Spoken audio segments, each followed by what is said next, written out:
PTI के हमारे दोस्त ये बात नहीं कर रहे कि आपको आटा नहीं मिल रहा, वो ये बात नहीं कर रहे कि आपको चीनी नहीं मिल रही, वो ये बात नहीं कर रहे कि मुल्क में गैस का, तेल का बहरान है, महंगाई किस तरीके से आवाम को जकड़ती जा रही है।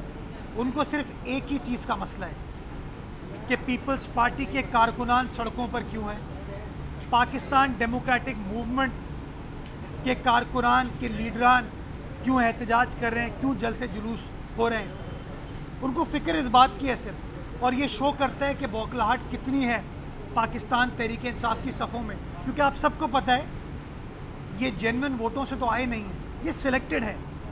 और ये इतने सिलेक्टेड हैं कि जब इनको पहली बार बिलावल भुट्टो जरदारी ने सिलेक्टेड कहा था तो खुद माशाल्लाह तालियां बजाई थी इन्होंने, याद है आपको। ये इनकी नाअहली शो करती है। तो बौखलाहट आया है, परेशानी आया है, और मैं आपको बता दूं कि जब जब पाकिस्तान की आवाम ने फैसला किया है कि इन गलत हुक्मरानों से छुटकारा दिलाना है, तो आपने देखा कि कोई कितना बड़ा आमिर क्यों ना हो, ये तो आमिर की तर्ज पर हुकूमत करता है, आमिरों से हमने छुटकारा हासिल किया।